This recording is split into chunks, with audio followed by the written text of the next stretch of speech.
Let's recap some of the best moisturizers of 2024. Hi everyone, my name is Alex. If you've been staying tuned to my channel the past few weeks, you know that I am doing a 2024 recap of different individual skincare products. Today we're doing moisturizers, and in my favorite skincare of 2024, the Stratia interface was the one that worked best for me, but there were still some moisturizers that I wanted to talk about that I either enjoyed or I feel like other skin types would really enjoy, because the beauty of skincare is it is personal, and so that's why I am doing these recap videos. Before we dive into this video though, I am going to briefly be talking about each product, but I have full reviews to each of these products mentioned in the description, and I've curated a playlist. You can also purchase these products in the description as well if you are interested in them. Starting off strong, the moisturizer that was neck and neck with the Stratia interface was the Geek and Gorgeous Hydration Station Gel Cream. I cannot thank you all enough for introducing me to Geek and Gorgeous this year, and this hydration station is filled with so many soothing and nourishing ingredients for the skin. I love it because of the lightweight ability it has to truly hydrate the skin in a deep way. It's more internal hydration, but it does leave a dewy finish that dries down more natural the longer that it wears on the skin.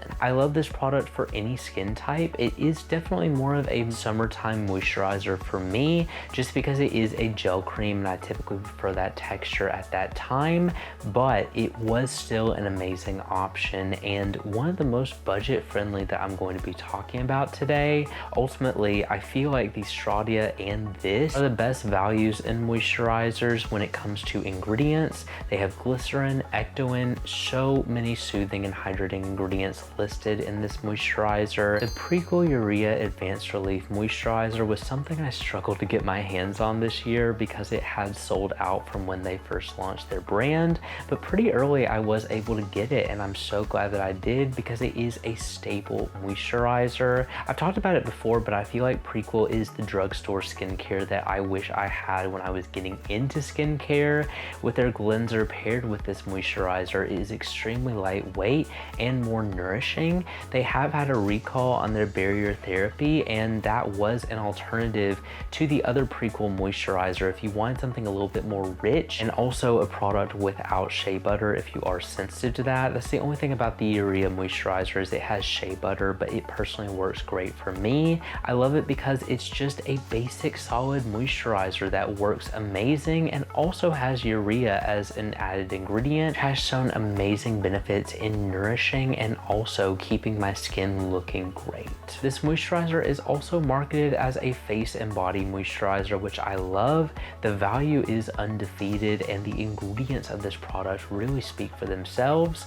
Also, the fact that the moisturizer has sold out so many times is very telling as well. It's a product I have repurchased. I've got my entire family using Prequel, and this is one of their staples to use both on the face and the body. I love it as well. I also love using it on my feet, especially in the winter when I get extremely dry and cracked feet. I'll put some of this on and put a sock on overnight, and it will leave my feet so soft when I wake up. The Inculus Bioactive Ceramide Moisturizer was one that I enjoyed the more that I used it. Now, I didn't personally see plumping benefits with this, and this was more of a designated anti-aging moisturizer, but I loved it as a rich, luxurious night cream for an amazing price point. It had a beautiful texture to it that didn't clog my pores or cause acne. There's another ingredient list with shea butter in it that I was personally able to use, and the Inculus brought a lot of awareness to shea butter with this formula. I remember that was something in the marketing that I remember talking about, but anyway,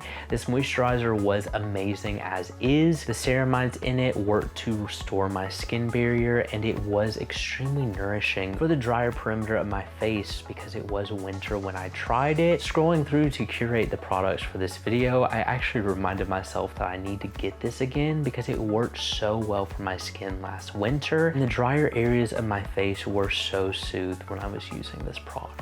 Bioma had an amazing year, and their Barrier Plus treatment was kind of a moisturizer barrier serum hybrid in my opinion. I personally use it as a layering barrier serum in the winter, but in the summer I found it was the perfect moisturizer because it has a simple ingredient list, has avocado oil and amazing soothing ingredients that didn't clog my pores or cause acne.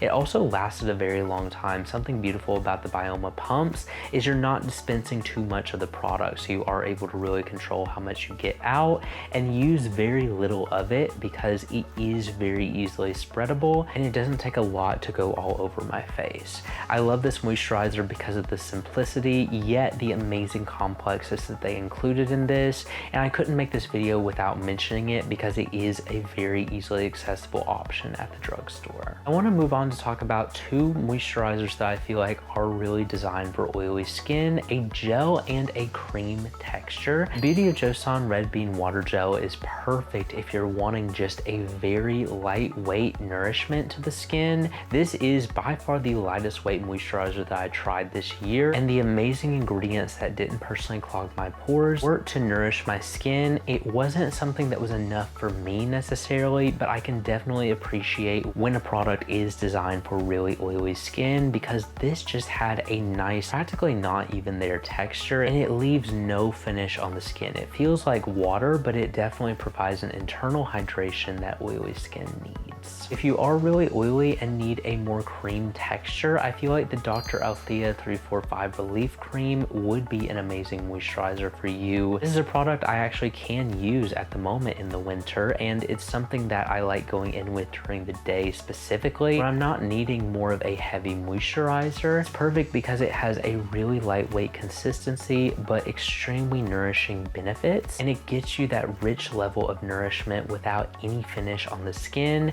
It is more designed in my opinion for oily skin, but I feel like any skin type could use it. You could just go in with an occlusive or balm over it if you need a little bit more moisturization with dry skin. But still, this I feel like really stands out as being a moisturizer for oily skin that provides a level of nourishment that I haven't seen with a lightweight finish like this before. Dr. Idris also released a beautiful gel cream that is designed to target hyperpigmentation. This is the most expensive moisturizer on this list, but I really enjoyed this product. I love the vitamin C technology that they used in it to be a very gentle, effective treatment for hyperpigmentation. I also love the versatility of this moisturizer. You could use it as just a gel cream like I did in the summer, or you could go in with this as a moisturizing vitamin C treatment that has an amazing blend to treat hyperpigmentation. If you have more dry skin or you need something a little bit more moisturizing, this is the perfect versatile product in my opinion if you struggle with hyperpigmentation, and Dr. Idris did amazing with his formulation. I'm really impressed with all of her products I've tried so far. I'm definitely wanting to try more this next year. I wanted to bring up a body moisturizer that I like to use both on my face and my body, which is the Inculus PHA Exfoliating Water Cream. This is marketed for your body, but there's no fragrance, there's no specific ingredients that I saw in this that I couldn't use on my face. So I used it on my face and my body, and it was a beautiful, gentle PHA exfoliant. I feel like that this could either be the final moisturizing step if you have more oily skin, or if you are more dry, you could use this as a more moisturizing, exfoliating treatment. It's extremely versatile as well, and I am just a sucker for a water cream texture. I love using it on my face, on my body. As someone with combination skin, that is my preference when it comes to textures of moisturizers, and I love using it specifically on my body because I've struggled with a lot of body moisturizers sinking in. This absorbed practically immediately, and that's why I absolutely love it. Rounding off this video, I want to talk about a richer balm, which is the Rhode Barrier Butter, very recently released. I haven't been able to spend as much time as I want to with it, but I have already gone through the travel size and started using the large size that I purchased. I love this product for so many reasons, and my drier areas when I went on vacation really ate this product up. I struggle really bad with dryness, and this winter specifically around my nose and in my chin area. This product has been helping to combat that like magic. I also go in with an occlusive over it, which emphasizes the hydration of it. I love that they chose to create a very unique ingredient list with this product, and this is also a shea butter free formula. They do use synthetic beeswax in this formula, which I have seen some people talking about getting acne with this product, but that has never been an issue for me. I do mainly hyper focus it on areas where I am not that acne prone, but still I did use it all over my face during my trial. Any new breakouts or any repetitive acne, it has been acne safe, at least for me, but that is proof that something can be labeled non-comedogenic, and also someone with acne can not experience acne from a product, but others can. So there's no real way to tell if it will break you out, but I did personally really love it. I wanted to bring attention to it because of the great results that I've seen in a short period of time, and I'm very excited to continue using this barrier butter throughout the next year. It's a great value and it has amazing ingredients to lock in nourishment. I did prefer to go in with a moisturizer first, and then I locked in hydration with this product. This is my moisturizer recap of 2024, but let me know what moisturizers you are currently loving and that you've loved this year, and also what should I try next. Thank you all so much for watching this video. If you enjoyed it and you want to see more like this, make sure you subscribe because I post new videos every week, and I will see you all in the next review.